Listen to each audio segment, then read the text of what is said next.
Di tengah malam yang dingin dan gelap, lantunan doa mereka menggema, menyentuh langit dan menembus keheningan. Waktu berlalu dalam ketegangan yang mencekam. Umat Islam yang dipimpin oleh Nabi Isa alaihissalam dan Imam Mahdi terus berlindung di puncak-puncak gunung, sementara di bawah sana, Ya'juj dan Ma'juj terus menyebar ke seluruh penjuru bumi, menghancurkan apa saja yang tersisa. Jumlah mereka begitu banyak dan tak terbendung, sementara umat manusia merasa seolah-olah harapan telah lenyap. Tidak ada yang bisa menghentikan mereka. Setiap hari, dari kejauhan, umat Islam mendengar gemuruh suara Ya'juj dan Ma'juj yang memecah keheningan malam. Seakan bumi ini akan ditelan oleh kekuatan gelap yang tak terkendali.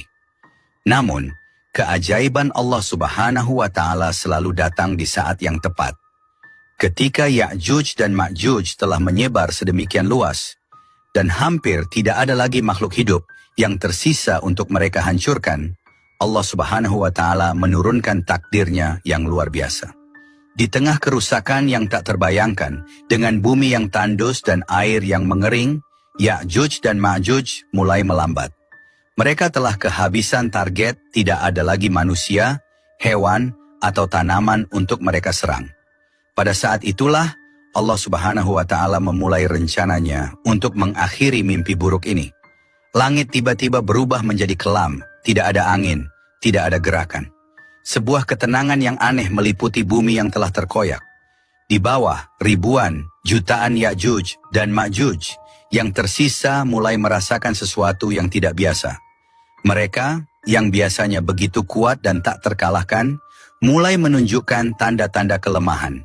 Dari leher-leher mereka, muncul wabah mengerikan yang tak bisa mereka hindari. Wabah ini bukanlah serangan biasa. Allah Subhanahu wa Ta'ala mengutus ribuan ulat kecil yang tiba-tiba muncul dari tanah. Ulat-ulat itu merayap dengan cepat, menyerang Ya'juj dan Ma'juj dengan tak terhentikan. Masing-masing ulat menggigit leher mereka, mematikan dengan cepat dan tepat.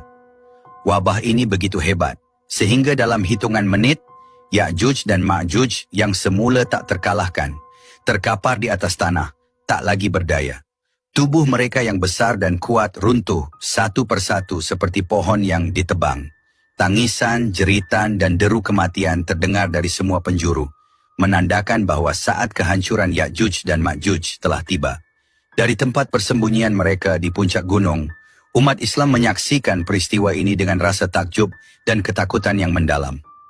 Mereka menyaksikan dengan mata kepala mereka sendiri bagaimana makhluk yang selama ini mereka anggap tak terkalahkan, yang menyebar teror di seluruh bumi, akhirnya takluk oleh makhluk sekecil ulat atas kehendak Allah Subhanahu wa Ta'ala.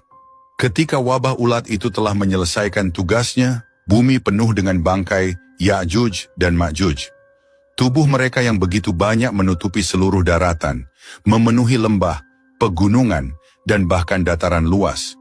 Bau busuk mulai menyebar ke udara, memualkan dan tak tertahankan. Bumi tampak seperti lautan bangkai yang mengerikan. Tempat tidak ada kehidupan yang bisa bertahan.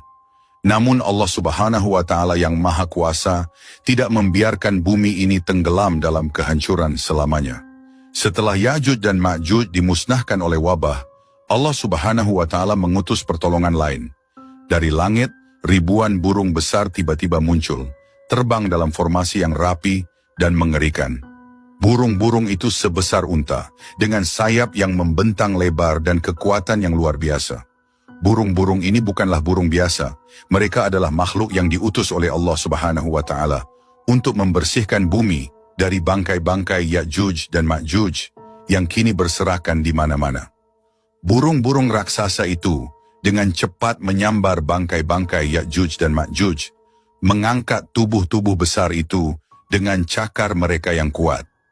Mereka terbang tinggi di langit, membawa bangkai-bangkai tersebut ke tempat yang hanya diketahui oleh Allah Subhanahu wa Ta'ala. Dalam hitungan jam, burung-burung itu membersihkan bumi dari jutaan mayat Ya'juj dan Ma'juj. Setiap bangkai diambil, setiap sisa tubuh diangkat ke tempat yang dikehendaki oleh Allah Subhanahu wa Ta'ala. Umat Islam yang menyaksikan kejadian ini dari puncak gunung merasa kagum dengan kekuasaan Allah Subhanahu wa Ta'ala. Mereka tak henti-hentinya mengucapkan syukur dan memuji kebesarannya. Kehancuran yang dibawa oleh Ya'juj dan Ma'juj yang semula tampak mustahil untuk dihentikan, kini telah dihapuskan sepenuhnya oleh kehendak Allah Subhanahu wa Ta'ala.